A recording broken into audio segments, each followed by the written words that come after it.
Does your leg turn into a windscreen wiper when you're in trot or canter? And by your leg, I mean your lower leg. I see so many riders and their lower leg just swings along there. And it's like, it's trying to like rub out the horse's sides, just their lower legs swinging along. If that's the case, today I want to talk about actually getting to the root cause of it and making a plan to get your lower leg a little bit more secure in the saddle. Okay, let's dive in.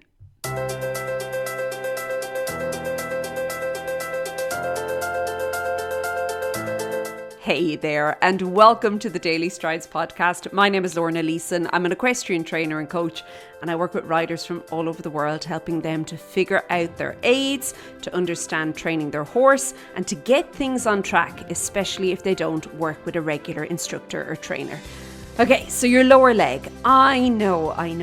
This can be a big challenge for so many riders, and when you think about it, when your lower leg is swinging like that, it can really have this like knock-on effect to everything else, right? Your horse will eventually begin just ignoring you, but maybe your horse is actually quite sensitive. Maybe your horse is like, oh my goodness, she wants me to go faster, and you end up like actually pushing your horse on, and that's not your intention at all. But yeah, very often it actually causes this unresponsiveness. It dulls everything. The horse just has to tune out. Otherwise, he'll go mad if he's to keep listening to you yabbering on with that lower leg. And so many riders, they try and fix this by squeezing their lower leg. They try and fix it by focusing on the actual lower leg.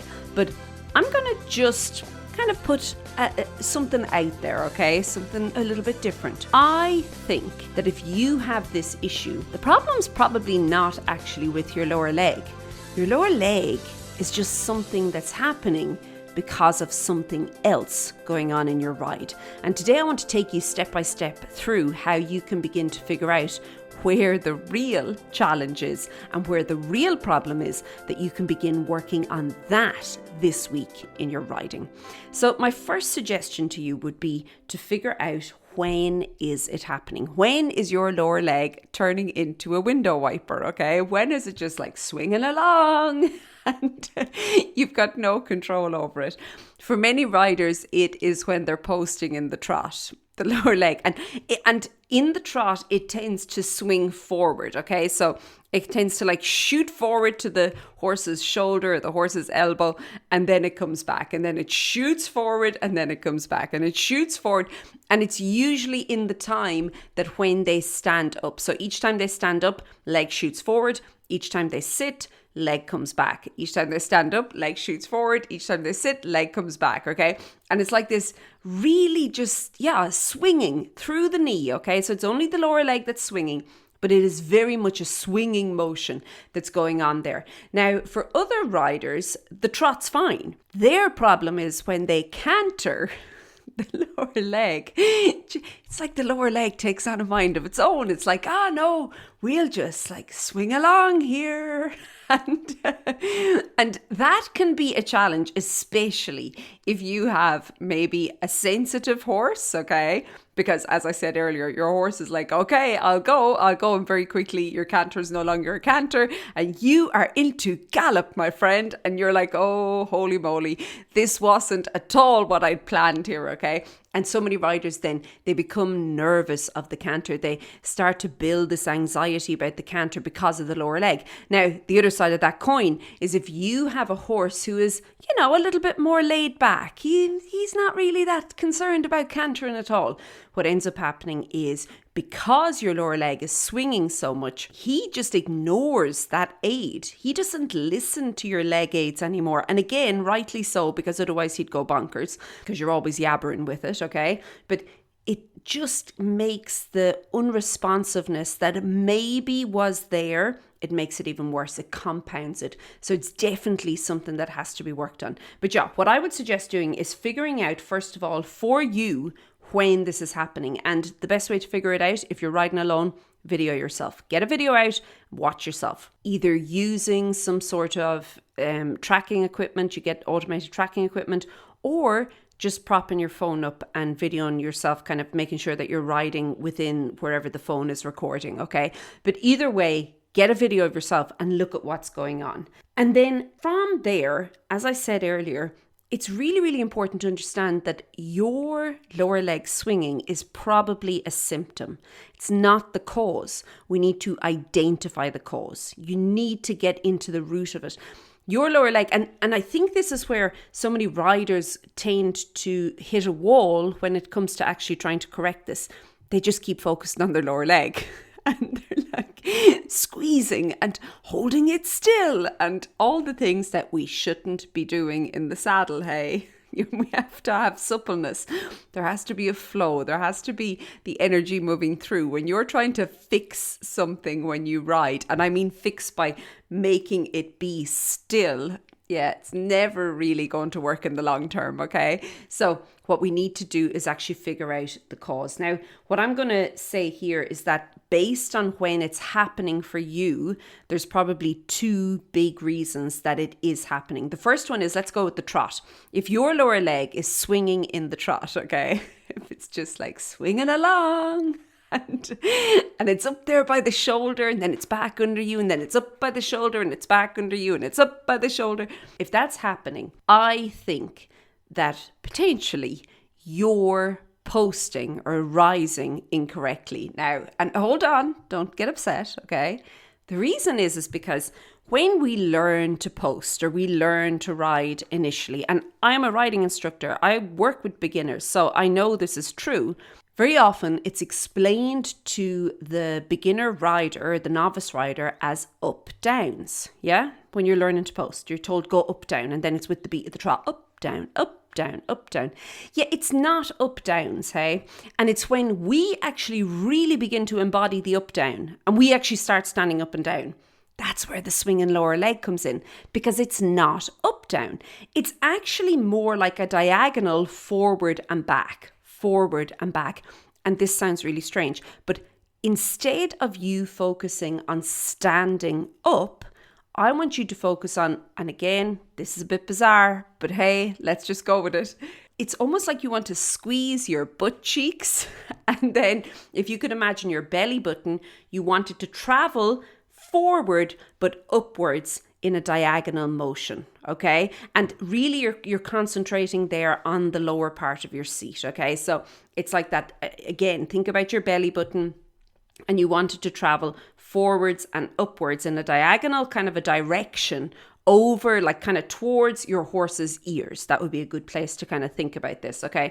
So you're aiming towards your horse's ears, and then in doing so, your lower leg doesn't move, because now you're not having to stand on your heel. Because, you know, with beginner riders, when you couple up down with heels down, this is where you get the swinging lower leg, hey? But I want you to think about it forwards and back, forwards and back, forwards and back. You see, it doesn't have the same appeal when you're teaching little people how to ride, does it? No, that's why we go up downs, hey? But yeah, we need to refine this. This is one of the basics that so often as riders, we don't even realize we're not doing correctly. And yes, it will serve you. Up downs will serve you initially, and you will get going initially, and it will get you into the rhythm, and it will have you posting. But it needs to be refined. And if your lower leg is an issue now, well, ding, ding, ding, there you go. It's the time to begin refining it. So I want you to think about that and to work on that in your trot if your lower leg is an issue and it's swinging. Now let's talk about the canter. If you're in the canter and your lower leg is just like swinging along, and whether your horse has just decided to completely ignore you, or whether you frighten the heart out of your horse and your horse is like, oh my goodness, she just wants me to go faster and then she won't let me go faster, I don't know what to do, okay? And it builds all this tension and anxiety between the two of you. Whether that's happening, I want you to think about, first of all, the gripping with your thighs and your knees, okay? So often in the canter, there's a little bit of anxiety there from the rider, and it causes the rider to grip through there, to kind of, if you can imagine, you know, like a clothes peg. It's like you become a bit of a clothes peg on the horse's back. So just from your thighs and down to your knees, you want to grip. And of course, that then leaves the lower leg just absolutely loosey-goosey, dangling along there. Not doing anything, okay? We don't want that. So the gripping is an issue. But the other issue, and this is the one that I think If there's no anxiety present, if you're like, no, I don't feel that anxious at all, I want you in your video, because you're going to go take that video, hey, I want you to look at your shoulders. Now, I know you're thinking, what in the name of all that's good in the world have my shoulders got to do with my lower leg? The issue is my lower leg, Lorna. But trust me on this one. So many riders, when they ride the canter, they are just doing all of the funky moves with the shoulders. You don't want to be doing that, okay? You want your shoulders to be a little bit more consistent so that your seat can move with the horse. So it's like you want these two consistent points in your body, which is your shoulders, your lower leg, yeah?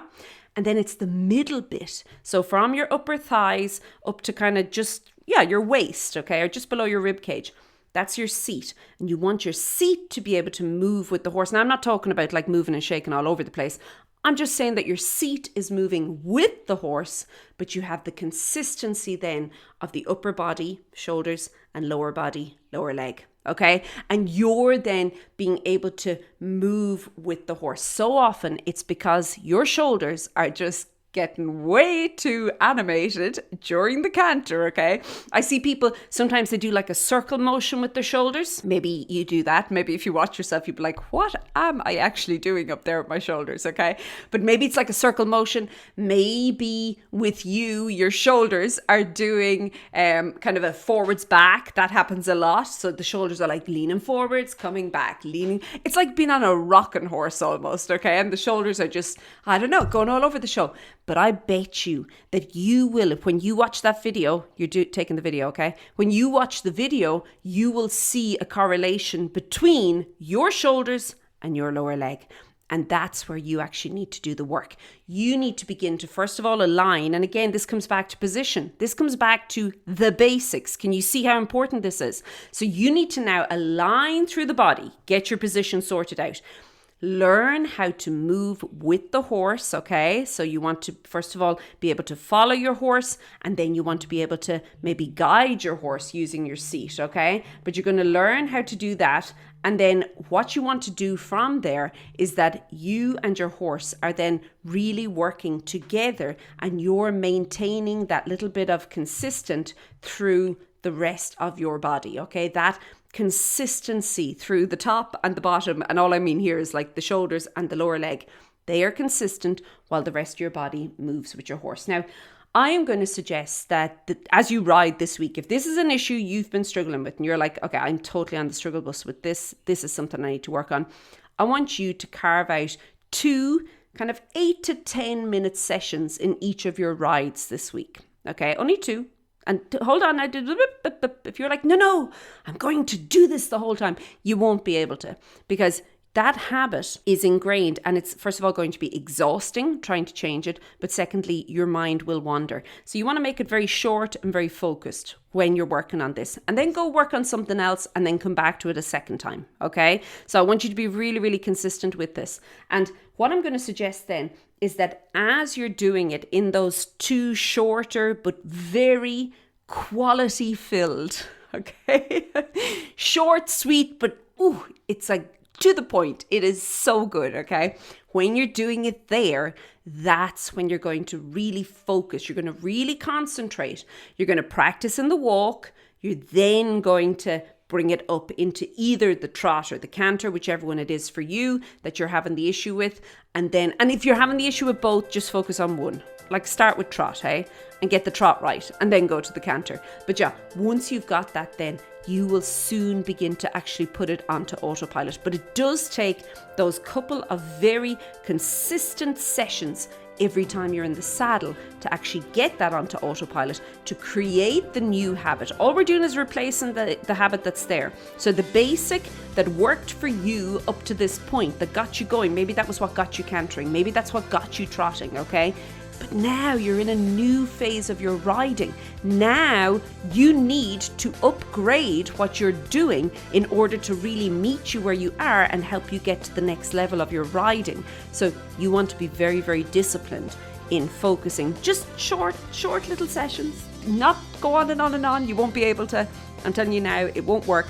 Go short, but do it a couple of times, and that's what's going to give you the results in your riding. Okay, if you want to find out more about these basics and how your basics, maybe right now, that you're using need to be upgraded and why they need to be upgraded and how you can upgrade them, make sure you pop over to returningtoriding.com, get on the wait list. I've got a webinar coming out very, very soon, and I'm going to help you with all of these things on that free training that you can begin to make more of what you're doing in the saddle right now, that you can begin to move from being a passenger to actually being a rider. Okay, I'm going to leave it at that. Have a super week. Keep well, and I'll chat to you soon. Be good. Bye.